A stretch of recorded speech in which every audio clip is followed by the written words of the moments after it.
Ողջույն սիրելի հեռուստադիտող, հայկական երկրորդի եթերում պրոֆ-ֆակտն է։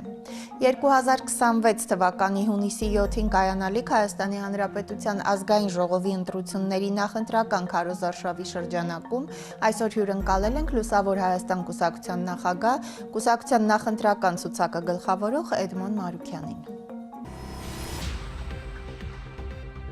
Էդմոն Մարուքյան, իրավագետ, Հայաստանի Հանրապետության փաստաբանների պալատի անդամ, Լուսավոր Հայաստան կուսակցության հիմնադիր նախագահ։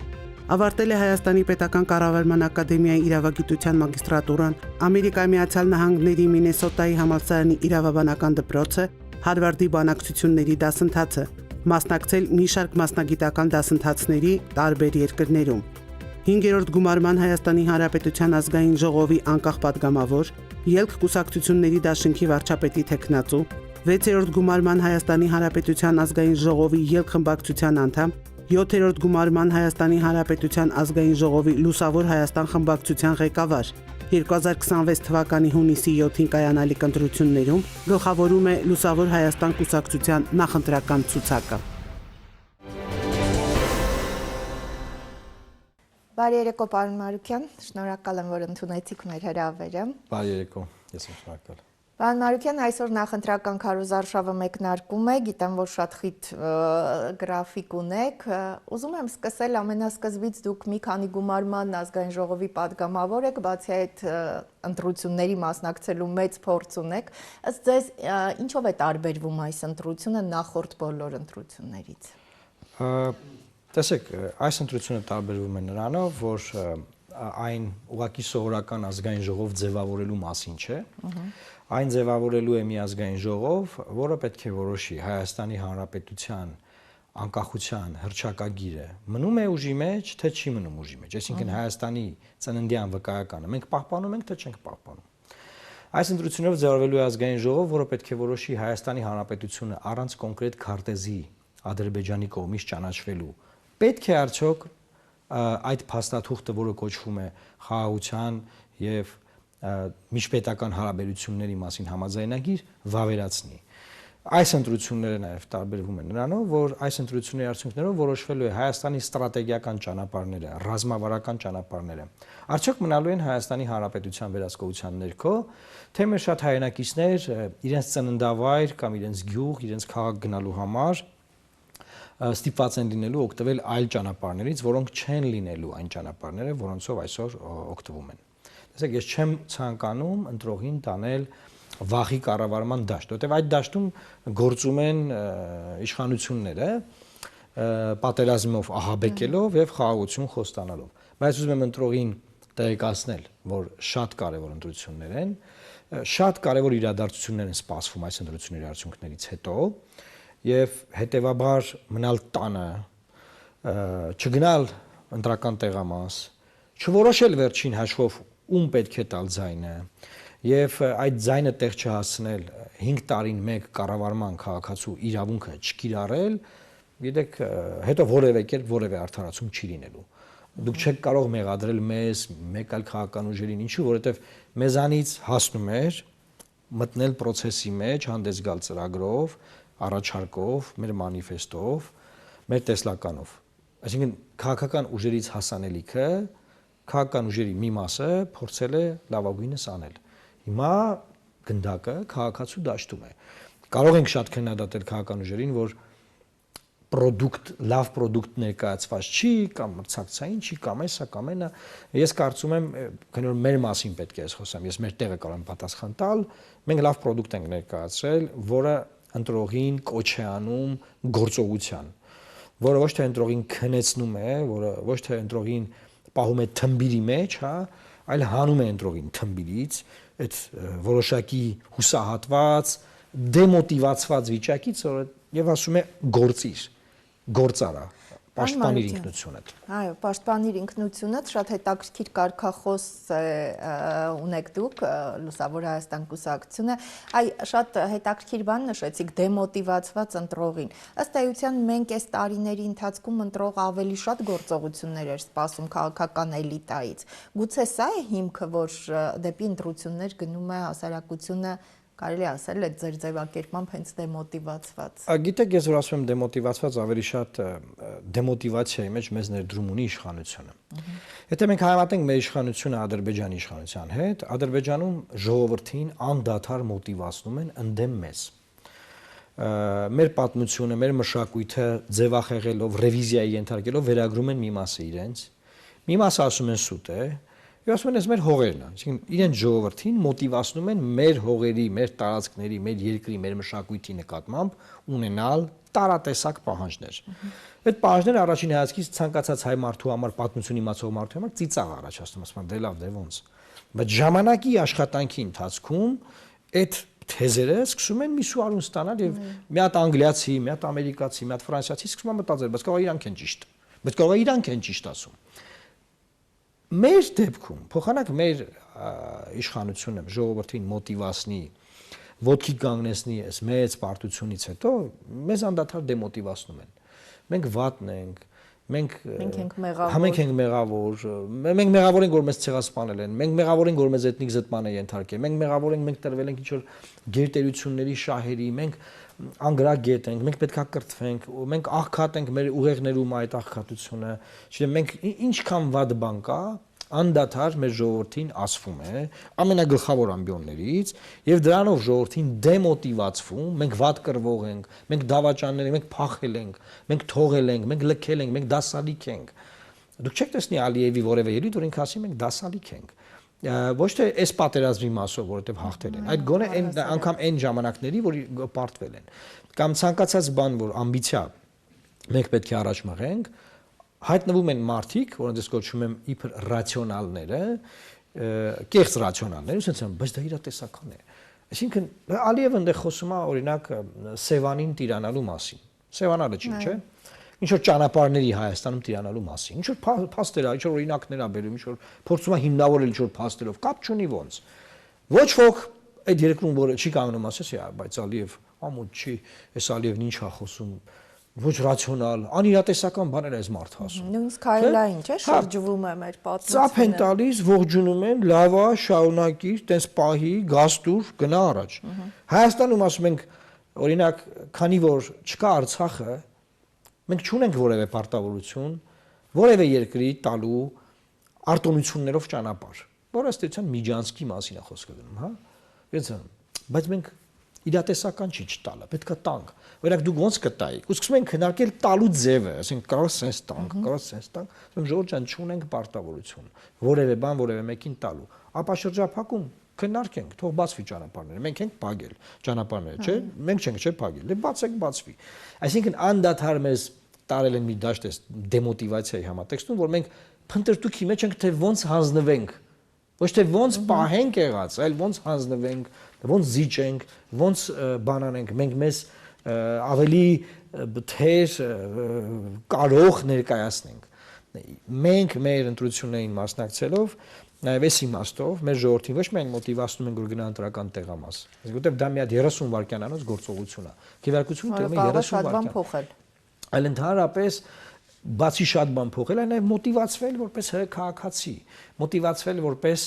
առաջին քրիստոնյա պետության քաղաքացի, որ այսօր աշխարհում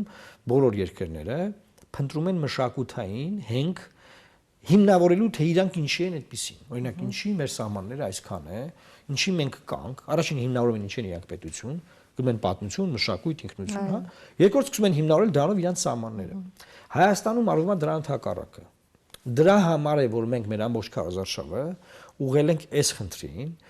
եւ ընտրողին ասում ենք մենք քեզ տրադիցիոն ծրագիր չենք ներկայացնում։ Այնտեղ թոշակները կբարձրացնենք, չգիտեմ, դպրոցները անվճար կլինի, բուհերը անվճար կլինի, դպրոցները կկառուցվեն, լողավազաններ կկառուցվեն, Ժորժ ջան, մի հատ պետք է այս պետությունը պահել։ Պետք է պահել այս պետությունը։ Գոյաբանական խնդիր կա։ Պահել այս պետությունը, հետո լողավազաններ կառուցել, լող պարապել։ Հա, հասկանում եք, ուզում եմ ասեմ, առաջնայինը երկրորդականից պետք է տարբերակել։ Մենք փորձել ենք առաջնայինը բերել առաջին պլան, երկրորդականը թողել ենք, տարբեր ուժեր կան դրանով զբաղվում են, թող զբաղվեն։ Այնտեղ ասում են, թոշակը ինչքան են ուզում բարձրացնեն, նպաստը ինչքան, ում են ուզում հեծանիվ տան անվճար քշի, բան, դες թող դրանով զբաղվեն։ Մենք դրանով չենք զբաղվելու։ Այսինքն ինքնությունը, պաշտպանիր ինքնությունը սա լինելու է այդ հիմքը։ Եվ նաև պարոն Մարուկյան, հետաքրքիր այդ հիմա որպես հեշտեգ օգտագործում եք ռեմոնտադան, սա ըստ էության անսպասելի վերադարձ կամ վերադարձ դեպի հաղթանակ, եթե այսպես մոտավոր ֆուտբոլային լեզվից փոխակերպենք։ Սա Լուսավոր Հայաստան կուսակցությանն է վերաբերում, մենք այսինքն դուք նահանջից վերադառնում եք, թե պետության մասին է խոսքը։ Սա մեր պետության ու մեր ազգի մասին է, որովհետև այդ մոտիվացիայի համատեքստում մեր ժողովրդի մենք ինչ ենք ասում, մենք ասում ենք պետք է առաջինը վերադառնալ մեր ակունքներին։ Մենք հստակ ֆիքսել ենք, որ մեր երկրում, մեր ժողովրդի մեջ կա ինքնության ճգնաժամ։ Ինքնության ճգնաժամը սկսվել է պատերազմի պարտության արդյունքում, անդադար մեր ինքներս մեզ քննադատելով, մենք մեր ինքնությունը բերել ենք ճգնաժամի մակարդակի։ Մենք մեզ կորցրել ենք եւ մեր ինքնությունը պետք է արձանագրենք մեր պատմական հենքով, որը աշխարհին ազգերից ենք, որ հենց մենք ունենք ինքնություն, հա, եւ դրանով նաեւ ոտքի կանգնելով ասում ենք ռեմոնտադա լինելու է, այսինքն վերածնունդ, վերադարձ եւ ոչ միայն ակունքներին վերադարձի մասին է խոսքը, այլ այդ նույն մոտիվացված ազգ լինելուն, այն ազգ լինելուն, որը Արարատ 73 է ունեցել, այն ազգ լինելուն, որը կոնյակ է ստեղծել, արտադրել, որը ամբողջ աշխարհում ճանաչված է, այն ազգ լինելուն, որը տարածաշրջանում հարևան գոնե Ադրբեջանի եւ Վրաստանի հետ համեմատած, հա, հարավային Կովկասի երկրների ատոմակայան ունի, այն ազգ լինելուն, որը որ բազմաթիվ ձեռքբերումներ ա ունեցել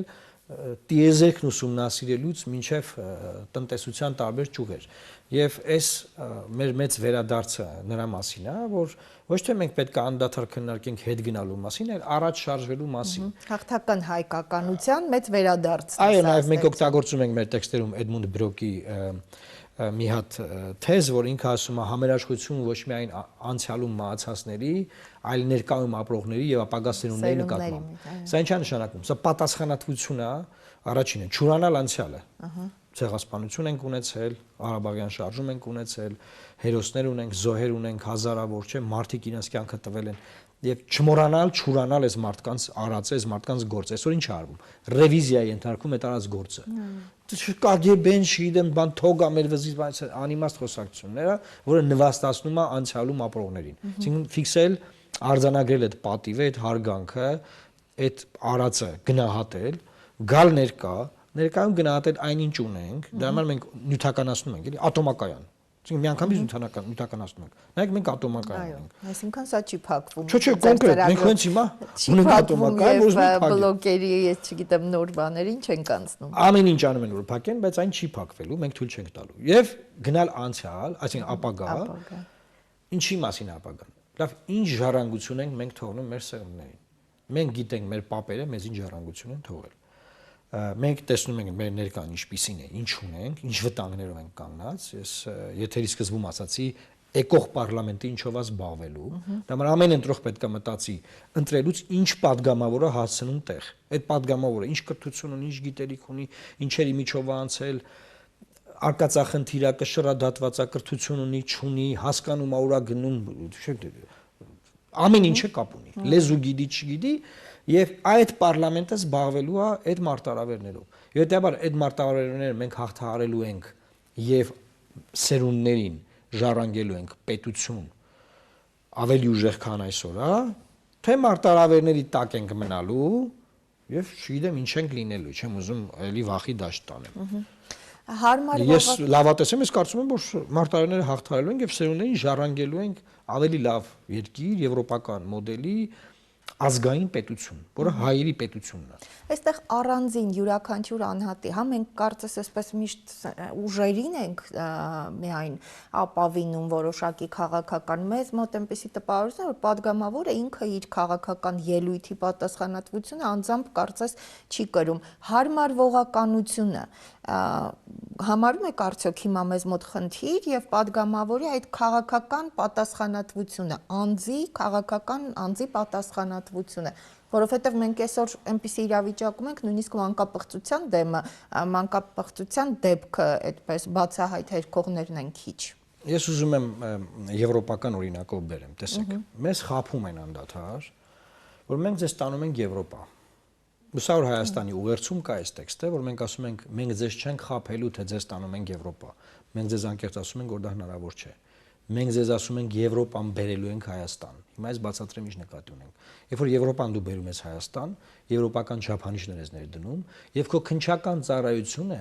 չի կոծկում մանկապղծության այդ զարհուրելի, այդ զազրելի եղքերի դեպքը եւ չի փորձում մեղքը գցել մանկապղծության բռնաբարվողի վրա։ Այդ անգլերեն ասած victim blaming-ը կա, չէ՞։ Զոհին են մեղադրում, որ բայց կարողա դու ես մեղավոր, կարողա դու գայթակղել ես, որ քեզ բռնաբարել են, բան։ Եվ նույն բանը մեր հետ կատարվում է մեր պատմության մասով։ Ինչ է ասում մեր վարչապետը, ինքն ասում է, մենք պետք է նայենք ցեղասպանության ժամանակ մենք ինչ են կարևոր մեզ կոտորել են։ Այսինքն կոտորողի վերաբերյալ քննարկում չկա, քննարկելու ենք զոհին։ Զոհն ինչ արել, որ իրան տալ են անապատ սովի մատնե, բռնաբար է, սպան է, մորթ է։ Այսինքն այս ինչ քննարկում է, որտեղ այդ ժամանակեր են մարդկանց բռնաբար է։ Հիմա հետ գալով էլի եվրոպական թեմային։ Երբ որ ասում ենք եվրոպական մոդելի պետություն, տեսեք, ազգային պետությունները ծնվել են Եվրոպայում։ Արևելքում չեն ծնվել։ Արևմուտքում են ծնվել։ Կա ֆրանսիացիների պետությունը, մենք գիտենք, չէ՞։ Կա դանիացիների պետությունը, կա շվեդների պետությունը, կա գերմանական ազգի պետությունը, չէ՞։ Այս պետությունը հայկական ազգի, հայ ազգի, հայոց պետությունն է։ Հիմա այս հայոց պետությունը նույն եվրոպական մոդելի պետություն կարող է լինել եւ զարգանալ այդ տրամաբանության մեջ։ Պետք չի մարդկանց խաբել ասել, մենք էսա կտրում ենք, ձեզ տանենք կպցնենք Շվեդիային։ Դա հնարավոր չի։ Բայց հնարավոր է այդ կյանքի որակները բերել Հայաստան, որ օրինակ դատական ակտերի հարկադիր ծառայությունը մարդկանց ամիսներով չնվաստացնի դատական ակտերի կատարման գործում, որ դատական իշխանությունը մարդկանց չնվաստացնի, քարշ չտա դատարաններում տարիներով 5-6 տարով եւ դատավճիռ, արդարադատություն չիրականացվի, որ օրինակ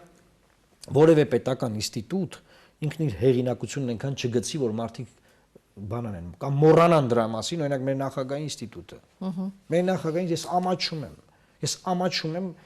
նրա պահվածքից Ալիևի հետ հանդիպման ժամանակ։ Ես ամաչում եմ նրա պահվածքից Մեծ Բրիտանիայի մոնարխի մահվան ժամանակ, որ նա դագաղի հետ սելֆի էր անում։ Ես ամաչում եմ նրա պահվածքից, որ գնաց Գիրանց եւ այդ ամոթի պատի մոտ խոսեց այն մասին, որ ինքը առաջին անգամ, քանի տարեկան է, 60-ից մարդ ասում, առաջին անգամ տեսա Հայաստանի պետական սահմանը։ Ես 45 տարեկան մարդ եմ, ես ծառայել եմ պետական սահմանի վրա 18 տարեկանից մինչև 20 տարեկանի եւ տեսել եմ պետական սահմանը, նաեւ բարձր դիրքերում եմ անդադարել, էլի եմ այս մարդը ով է։ Այս մարդը ինչա՞ մեր նախագահ, ինչա ինքը մեզ ներկայացնում։ Նաև մենք այստեղ, պարոն Մարուկյան, հավասարակշռության, այսինքն ուժերի այդ հավասարակշռության իշխանության տարբեր ճյուղերի միջև սրանով, այսինքն պիտի հասնենք հենց այդ եվրոպական ձեր նշած այդ մտածողությանը։ Մենք այսօր որևէ օրենք, որը ուղարկվում է նախագահին, չստորագրել, նույնիսկ չենք էլ սպասում։ Տեսեք, եւ նախագահը անդադար, գիտեք, նաեւ ամաչում եմ ինչի համար։ Հետո դու գնայեք երեկվա հանդիպումը նախագահի եւ վարչապետի, ինչ որ հանդիպումներ են, չի ունենում իրանք, ասես բաներ են խոսում, դա եթեր են տալու, կարելի է չտալ եթեր։ Ուղղակի ասել հանդիպեցին։ Այդ քծնանքը նախագահի ուղղված վարչապետին ես ուղղակի ապշած եմ։ Այսինքն ինքը ինչ է անդադար ուզում ասի, որ ես այնքան ինձանից ոչ մի բան չէի ներկայացնում, ու այդպես էլ կա, որ դուք ինձ բերեցիք, դրեցիք այս պետության գլուխը հանդիսացող նախագահի ինստիտուտի պաշտոնի վրա, սահմանադրական, որ անդադար ինքը պետքա քծնի։ Այսինքն Ալիևի հետ հանդիպելուց ավելի շատ քծնի, քան ասենք գործադիր իշխանության ղեկավարն անում, որ իրան ասեն հն մալադեց բան, հանկարծ ցեղասպանության ինստիտուտի տնօրենի կամ մամուլի պատասխանատուի պես գործից չհանեն։ Հա, այսինքն այս մարդը բանա եւ գալով հավասարակշռությունների ինստիտուտին, տեսեք, մենք ինչ ենք ասում, մենք ասում ենք Ժորժ ջան, մենք կարող ենք պարլամենտը բերել էլի հետ այն մակարդակին, որ գործադիր իշխանությունը կարողանա հավասարակշռել։ Բնականաբար սահմանադրության մեջ խնդրեմ կա։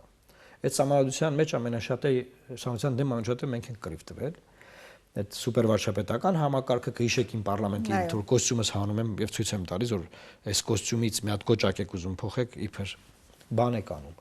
8 տարի անցել այդ կոճակն էլ չեն փոխել, վերցել այդ համակարգը կիրառել են, իշահ մի իշխանության։ Եվ մենք ասում ենք, որ եթե պարլամենտը չդառնա հակակշիռ այս խելագար գործադիր իշխանությանը, որտեղ այնքան լիազորություններ ունի, որ դա խելագարությանը հասցնում այն մարդկանց, ովքեր երբևէ ոչ մի բանի պատասխանատու չեն եղել։ միանգամից ունենալով այդքան իշխանություն, նրանք բնականաբար սահմանազանցում են անդադար խախտումներ են ցույց տալի օրենքների։ Եվ դրա համար պետք է դատական իշխանությունը, օրենսդիր իշխանությունը, նախագահի ինստիտուտը հակակշռեն գործադիր իշխանությանը։ Ինչա պետք անել դրա համար։ Դրա համար այս ընտրությունները լավ շանս, լավ հնարավորություն են չընտրել 2 ուժանոց բևեռացված պարլամենտ, չընտրել անգամ 3 ուժանոց բևեռացված պարլամենտ։ Հիմա նախորդ ընտրությունների փորձը մեծ դաս է մեր ժողովրդին։ Իշխանությունը հիմա փորձում է նորից բևեռացնել։ Ընդդիմադիր ուժեր կան, որոնք նույնպես իրենց շահից են բխում, որ բևեռացված լինի, որ ավելի շատ մանդատ ստանան, բայց այդ շատ մանդատը իշխանություն ունենալու մասին չի, ուղղակի շատ մանդատի մասին է։ Բայց դա բերելու է նորից նրան, որ ունենալու են մոնոպոլ պարլամենտ, որպեսզի չլինի մոնոպոլ պարլամենտ, բազմաուժ լինի, պետք է փորձել ընտրությունների միջոցով ձևավորել 5-6 խմբակցություն ունեցող խորհրդարան։ Իրատեսական համարում եք, պարոն Մանուկյան։ Շատ իրատեսական համարում։ Հենց երեք Twitter-ում հրապարակվել է ամերիկյան մի հարցում, ըստ որի 39% ընտրող տալիս է, որ undecided, դեռ չի որոշել։ Հիմա եթե այս 39% ընտրողը բաշխվի, այնտեղ ցույց է տալի 2 ուժ անցնում, այս պահին, 3 մաքսիմում, եթե բաշխվի 39%-ը եւս 4 ուժի մեջ, որը կարող է բաշխվել, էլի, բարերը 4% է, լավ, դաշինքներին 8% է, 6 խմբակցությունանոց պարլամենտ կլինի։ Ես երբ որ Վանաձորից ընտրվել եմ падգամավոր, խորհրդարանը ուներ որ 6 խմբակցություն, մեկ անկախ падգամավոր։ Այն բազմազանությունը, որ կար խորհրդարանում, ուղղակի մի ուրիշ հաճելի բան էր, այսինքն տարբեր գաղափարներ, տարբեր ուժեր, բանավեճ, բախում, այո, համակարգը, էլի հիվանդ համակարգ էր քաղաքական, բայց գոնե առողջ ինչ որ քննարկում կար, որտեղ եթե մեծամասնությունը մերժում էր ընդդիմության առաջ բերած հարցը, ապա ահա որ կաշկանդված էր ընդդիմությունից, քաղաքասարակությունից։ Այսօր զրո կաշկանդվածություն եմ տեսնում, զրո, ուղղակի զրո։ Պարոն Մանուկյան, ճիշտ եմ հասկանում, որ դուք առաջարկում եք ոչ թե մենք, այսինքն ունենանք խորհրդարանական այս ընտրությունների արդյունքում այսպես ոչ այս պահինի, բայց շատ ավելի լավ մեկ մարդ, այլ մենք ունենանք այնպիսի մեխանիզմ, որը հնարավորություն չտա որևէ մեկին ինքնագործունեությամբ զբաղվել, ինքնուրույն որոշումներ, միանձնյա որոշումներ կայացնել։ Վստահաբար։ Դա նաև ուժեղացնում է իշխանությանը, բացատրեմ։ Հայաստանի առջև դրված են շատ սուր մարտահրավերներ։ Եթե դու ունես մի լիդեր, այս մի լիդերին ասում են, լսի քեզ ինչ ենք ասում։ Գնա ժողովրդիդ ոնց ուզում ես համոզի, ես գործը արա, որտեղ դու ես լիդերը, դու մեծամասնություն ունես։ Գնա այս ճանապարհը հանձնի մեզ։ Կդիմադրեն, ասա պատերազմ անելու մտնելու ենք, կոտորենք։ Ոնց եղավ բանում, Տավուշի մարզում գնաց ասա վեքուց պատերազմ կլինի, մյուս շաբաթ։ Հիմա ասում է սեպտեմբերին։ Եթե մենք ունենում ենք բազմաուժ պարլամենտ, բազմաթիվ ուժերը ստիպված են լինելու ընտրել կոմպրոմիսային վարչապետ, որը չի լինելու գործողը, որը չի լինելու նախկինը, որը չի լինելու որևէ ինչ որ մարդ, որը որ խոցելի է, կոմպրոմիսային վարչապետ են ընտրելու։ Դա մեր թեզն է, էլի։ Կոմպրոմիսային վարչապետ եւ հակակշիռ նախագահ։ Այդ երկու ինստիտուտները ձևավորվում է եւ ոչ մի արտաքին ուժ չի կարող այն ծավալի ճնշումը գործադրել մի մարդու վրա, ոնց որ հիմա է, որ մեզ պարտադրի որպես պետություն գնալ անդադար միակողմանի զիջումներ։ Այդ մարդը անդադար բանակցությունների ժամանակ կարող է ասել՝ մի րոպե, մենք ունենք կոալիցիա, ընդդիմադիր ուժեր, ես կոմպրոմիսներով եմ ընտրված, մենք պետքա քննարկենք, մենք պետքա խոսենք։ Եվ նաև միջազգային հանրության աչքերում սա բավականին հասկանալի տրամաբանություն է։ Այսօր ոչ մի երկրում, նայեք սկանդինավյան երկրները, նայեք եվրոպական տարբեր երկրներում չկա այդ բանը, միազնյա իշխանություն ունեցող վարչապետ։ Բոլոր ուժերը ձևավորված են հակակշիռներով, կոալիցիոն եւ յուրաքանչյուր ուժ իր սկզբունքը դրել է, ինչ որ կոմպրոմիսի են եկել ծրագրի շուրջ, այդ ծրագիրը իրականացնում են։ Հիմա մենք մոտ ինչ ունենք, մենք մոտ ունենք մի հատ մարդ, ում անդադար ճնշում են, եւ ինքը եթե անգամ մի փոքր սկզբից դիմադրում է, վերջում հանձնվում է եւ հանձնվում է մեր երկրի ինչ որ տարածք, ինչ որ ստրատեգիական բան, ինչ որ գոտի, ասենք հետո ատոմակայանի փակումն է հանձնվելու, տենց հետո հանձնվելով գնում ենք։ Դրա համար եմ ասում, հունիսի 7-ը ֆունդամենտալ կարևոր նշանակություն ունի, ոչ ոք թող դրան մատների արանքով չնայի։ Պարոն Մարուկյան, համագործակցության հետ կապված հնարավոր համագործակցությունների ունեք որոշակի կարմիր գծեր, որ եթե ընտրություններից հետո կամ վերջում ինչ-որ համապատկերում դիտարկել համագործակցությունը, որ որևէ դեպքում չեք ընդունի։ Մեր կարմիր գիծը մենք ասել ենք, որ մենք ում հետ համագործակցության փորձ ունենք եւ դա վատ համագործակցության փորձ հայտարարել դա չի կրկնվելու, բացառում ենք, որ Նիկոլ Փաշինյանը մեր որևէ ձայնով կարող է ընտրվել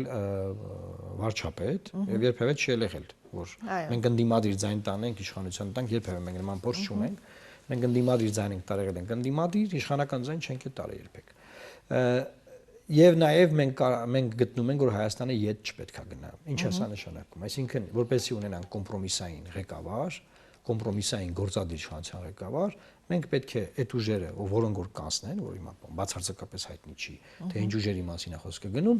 այդ ուժերով գալ կոմպրոմիսային տեխնացու։ Բնականաբար այդտեղ կարող է դերակատարություն ունենալ մեր կողմից առաջ քաշված նախագահ ինստիտուտի թեզը։ Այսինքն, այստեղ էլ կարող է կոմպրոմիսային միասնության բան լինել։ Տեսեք, վարչապետի տեխնացուի վերաբերյալ ոչ մեկ միասնական դիրքորոշում չունի։ Բոլորը բոլորի տեխնացուին քննադատում են եւ մենք այդտեղ ամբիցիա չենք մղում առաջ, որ մենք է մեր տեխնացուն։ Բարձր ամեն խմբակցություն իրավունք ունի առաջադրելու վարչապետի տեխնացու, բայց այս կռիվը կեղծ է, ուզում եմ ձեզ ասեմ։ Սա Նիկոլ Փաշինյանի ստեղծած կեղծ նարատիվն է, որ այ դուք ասեք սրանք կմիանակ, դրանք կմիանակ, բոլոր ուժերին այդպես խառնում են։ Իրականությունը հետեւյալն է։ Պետք է Հայաստան ունենալ, որից հետո վարչապետը մի հատ սովորական պաշտոնյա է, որը պետք է այդ գործադիր իշխանությունը ղեկավարի, այդքան բան։ Պետք չի վարչապետ լինելը դարձնել ավելի կարևոր, քան պետություն ունենալը։ Այսօր մենք ասում ենք, որ վտանգված է մեր պետություն ունենալու հանգամանքը։ Վարչապետը հա մեկը կընտրվի, ինչ որ մեկը կընտրվի։ Հայաստանը ետ չենք տանի, վստահեցնում եմ ձեզ, եւ Հայաստանի ներկան, այս ինչ որ հիմա կատարվում է, այս նվաստացումը, սա նույնպես չի շարունակվելու։ Ընդդիմության հաղթանակի պարագայում մենք մեր ներդրումը այդ մասով ունենալու ենք, այսինքն մենք չենք թողնի, որ Նիկոլ Փաշինյանը ընտրվի եւ չենք թողնի, որ Հայաստանը հետ տանեն նախկին որևէ ղեկավարի առաջ բերելով։ Բայց բոլորը կարող են գալ կոմպրոմիսի, որոշակի կոմպրոմիսային տեխնացուի։ Ամեն դեպքում դուք հակված եք որոշակի կոմպրոմիսին ընդդիմադիր դաշտում, այսինքն։ Ես ձեզ ավելին ասեմ, պատկերացնենք այն մեր թեզով, թե ընդդիմությունը հաղթում է, քաղաքացիական պայմանագիրը մեծ խմբակցություն է ունենալու խորհրդանում։ Այդ կոմպրոմիսի մեջ իրենց պատգամավորները նույնպես կարող են դերակատար լինել։ Այսինքն իրենք նույնպես քվեարկել են տեխնացուի օկտին, որը բան չի, այսինքն իրանց պայքարի շրջանակներում իրանց ասած նախկին իշխանությունից չի, բայց կոմպրոմիսային տեխնացու է։ Սա էլ մի բացառեք էլի։ Հա, սա էլ է հնարավոր։ Վստահաբար, որտեվ իրենք ունենալու են խմբակցություն, վստահ ենք, չէ՞ որ ունենալու են խմբակցություն։ Այդ խմբակցությունը կամ կարող է լինել մարգինալ օպոզիցիա, կամ կարող է լինել մի օպոզիցիա, որը գնում է զիջումների որոշակի, արդեն հաղթանակած մեծամասնությանը։ Ընդդիմադիր ուժերը։ Դիտարկում եք այդ տարբերակը, դուք ամենալավն եք ճանաչում եւ այսինքն համագործակցության փորձը ձեր մեջ է։ Այո, դուք չեք տեսել։ Մենք չենք տեսել իշխանությունը կորցրած քաղաքապայմանագրին։ Որ դուք տեսնեք կհամոզեք դրանում։ Դեռ պարլամենտական այն մեխանիզմները, որոնք որ այսօր կան, չնայած թերի, պարլամենտական համակարգը, բայց դա նրա մասին է, որ պետք է ուժերը կոմպրոմիսի գան, եւ այդ կոմպրոմիսը պարտադրվում է նաեւ սահմանադրությամբ։ Պարոն Մարուկյան, նաև նախագահի ինստիտուտի մասին դուք երևի միակ ուժն եք, եթե ես չեմ սխալվում, որ հենց սկզբում այսպես կարևորեցիք, շեշտադրումը հենց դրա վրա դրեցիք եւ դա որպես հակակշռող հզոր նաև իշխանության համար կարևոր հենարան նշեցիք եւ դուք նշում եք, որ Միքայել Սրբազանի, Աջապահյանի տեխնացությունը շատ հարմար կլիներ դիտարկել որպես Հայաստանի Հանրապետության նախագահ, հաշվի առնելով երևի իր կերպարը միշտ ու բոլոր ժամանակներում քննադատելուց չվախեցող։ Այո, տեսեք, Միքայել arczepiskopos Աջապահյանը միշտ եղել է շատ սուր հայացքների տեր մարդ, նախկին իշխանությունների օրոք, ում այն ժամանակ ընդդիմությունը շատ էր սիրում, հիմա այն ընդդիմությունը, որ իշխանությունը չի սիրում, որովհետև ինքը մնացել է նույն ձևի, հիմա էլ իշխանության օրոք։ Հայաստանը աշխարհում հայտնի է որպես առաջին քրիստոնյա ազգ։ Եվ այո, իշխանափոխությունից հետո նոր պարլամենտը կարող է քաղբանտարկյալ Աջապահյանին, arczepiskoposին, որը այլևս կորցրել է իր առաքելությունը իրականացնելու հնարավորությունը, Ոչ հոգեորական է, բայց չի կարողանում իր առաքելությունը իրականացնել, չէ՞։ Քա բանտարկել է այդ մարդը։ Բայց գիտնական է, շատ լուրջ տեսլական ունի հայ ազգի վերաբերյալ, տալ նրան ներկայացուցչական լիազորություններ, որը մեր նախագահի ինստիտուտն է եւ չունի որևէ գործադիր լծակներ։ Տեսեք, մեր նախագահի ինստիտուտը այն ինստիտուտն է, այս համանadությամբ, որը պարտիական, կուսակցական չինովնիկի, նոմենկլատուրչիկի, ինչ որ ֆունկցիոների ինստիտուտ չի։ Ինքը գրված է համաձայն, նախագահը պետության գլուխն է, չունի գործադիր լիազորություններ այդ ինստիտուտը։ Հետեւաբար որևէ ուժ ուզում ունենա իր նախագահ, տենց իրանց տենց մեկին, ասենք, չգիտեմ։ Բայց կարելի է իրանց կոֆե դնողին ուզում են դնել նախագահ։ Մենք առաջարկում ենք, որ հանրապետության նախագահը չլինի ոչ մեկի կոֆե դնողը, լինի մարդ, որը կարող է ասել ոչ։ Կարող է ասել, չէ, եղբայր, սխալ բան եք անում։ Սխալ բան եք անում, ես ճիշտ չեմ նայում։ Մենք այդ տարբերակը տեսել ենք մեր հարևան Վրաստանում, որ նախագահ է նման լիազորությունով, ուղղակի այնտեղ ուղիղ անտրվում։ Նախկինում Ֆրանսիայում Վրաստանի դեսպանը, որ դարձավ հանրապետության նախագահ Վրաստանի, դա սկսեց հակակշռել գործադիր իշխանությանը։ Եվ ժամկետը ավարտվեց, պարզա իրանք ընտրեցին իրանց թիմից ուրիշ մարդ, բայց այդ պարագայում դա գործում էր այս համակարգը։ Ուզում եմ ասել, մեր առաջարկը խարացված է այս տեսլականի վրա, եւ եթե բոլոր ընդդիմադիր ուժերը գան այս մտքին, գոնե այս հարցում միասնական լինեն, հաղթանակից հետո էլ գնան առաջ, մենք բնականաբար այս իմաստով էլ ռեմոնտադա կունենանք, այսինքն մեծ վերադարձ մեր ակունքներին։ Սա դեռ տեսլականն է, որը տեսլական է։ Այո։ Շատ լավ, այսօր, պաստորեն այսօրվանից արդեն մեկնարկում է, գիտեմ, որ դուք ձևն էլ մի քիչ ուրիշ եք ընտրել, այսինքն դասական քարոզարշավի այս ճանապարհով չեք գնում, պատկերացնում եք եւ ընկալելի պիտի լինեն այս կարևոր դրույթները, պարոն Մարուքյան, որովհետեւ այս քաոսի մեջ մենք արդեն, ինչպես ասում են, առաջնային իրականում երկրորդականից չենք տարբերում, մենք փորձում ենք ուղղակի, ինչպես ժողովուրդն է ասում, դեմքով նայել, ինտուիցիայով հասկանալ ինչ պետք է անել։ Այս խորը գաղափարական ասելիքը ընկալել հնարավոր է այս ընթացքում։ Շատ դժվար է, որովհետև այս թոհուբոհի մեջ դուք ունեք բազմաթիվ խոսացող գլուխներ, որպես քաղաքացի եմ ասում, եւ դժվար է լսել բոլորին, գտնել ճիշտը, բայց մենք փորձում ենք դա անել օգտագործելով սոցիալական մեդիան եւ մեդիա հնարավորությունները, որովհետեւ քաղաքականությունը դա խոսելու, խոսքի, գաղափարի մրցակցություն է, որպես հնարավորինի արվեստ։ Մենք մեր տեսլականը, ես կարծում եմ, կհասցնենք ցանկացած քաղաքացուն։ Մենք քաղաքացուն կտանք այդ տեսլականի շրջանակներում հնարավորություն, որ նա դա լսելով որոշի ինքը ուզում է այս տեսլականը պաշտպանել թե ոչ։ Մնացածը քաղաքացու գործն է եւ այն տեխնոլոգիաները, որ մենք կիրառելու ենք, ես վստահ եմ, որ Հայաստանում չի լինի մի քաղաքացի, որը չիմանա, թե մենք ինչ ենք ուզում եւ ինչ ենք ասում։ Պարզա լինելու հակակարողություն, մանիպուլացնելու են մեր խոսքերը ամեն ձևի ոնց կարա։ Այսինքն մարզերում նաեւ հասանելի կդառնա։ Այո, մենք տեսնում ենք, որ հնարավորությունները մարզային շատ խոշոր հանդիպումներ անելու անհնարինության մակարդակի են հասցված։ Ես բազմաթիվ նամակներ եմ ստանում, որ մենք ձեզ դիտում ենք, բայց չենք լայքում, որտեղ վախենում ենք։ Մենք ձեզ դիտում ենք, բայց չենք կարող կիսվել ձեր նյութերը, որտեղ վախենում ենք։ Մենք կուզեինք գանք ձեր հանդիպումներին, բայց չենք ուզում մեր մարզպետը, մեր քաղաքապետը, մեր գյուղապետը, տեղի ես իմ ովը, բդեշխը, KGB-ի պետը տեսնի։ Բայց մենք գնալու ենք ընտրական տեղամաս, ընտրելու ենք ձեզ։ Հետեւաբար այս ընտրողին պետքա տեղ հասնել իր հեռախոսի միջոցով, որ միայն ինքը եւ մենք իմանանք, որ իրար հետ մենք կապ ունենք։ Ես նման վախի մթնոլորտ այսքան ընտրությունների մասնակցել չեմ տեսել։ Դա համար տեխնոլոգիաներն ենք օգտագործել։ Շնորհակալ եմ շատ, պարոն Մարուքյան, ես մաղթում եմ ձեզ հաջողություն։ Ես էլ եմ շատ շնորհակալ։ Սիրելի հեռուստադիտող, հայկական երկրորդի եթերում պրոֆակտն է, այսօրվանից մեկնարկում է քարոզարշավը, մենք շատ կարևոր խնդիր ունենք, մեզանից յուրաքանչյուրը իրականում հասկանալ բոլոր ուժերի ծրագիրը ինչի վրա է շեշտը դրվում, ինչ պետք է անել եւ ամենակարևոր քայլը, որ պետք է անել հունիսի 7-ին իրականում գտնել այդ ժամանակը, հասկանալ, որ մեր հայրենիքի 1 քառակուսի մետրը փրկելու մեր գործառույթը որևէ մեկը մեր փոխարեն չպիտի կատարի։ Ըստ էության դժվար է իսկապես այս շատ բարձր ձայների մեջ հասկանալի դարձնել, բայց ժամանակն է, որպեսզի մենք հասկանանք, որ քաղաքական ինստիտուտներով է հնարավոր պետությունը պահել, որովհետև այն քաղաքական միավոր է, այնպես որ պիտի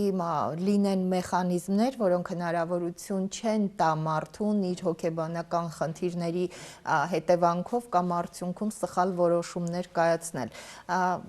Լուսավոր Հայաստան Էդմոն Մարուկյանի խոսքից ես հասկացա, որ ներկայացում է այնպիսի ծրագիր, որը ստեղծում է այդ մեխանիզմը, որտեղ ով էլ որ լինի, պիտի պատասխանատու լինի իր բառի համար, իր գործի համար եւ ամենակարևորը ինքնուրույն հայրենիքի, Հայաստանի ու հայի տեղը ամեն ինչ որոշելու լիազորություններ պիտի չունենա։ Շնորհակալ եմ, որ հետևում եք մեզ։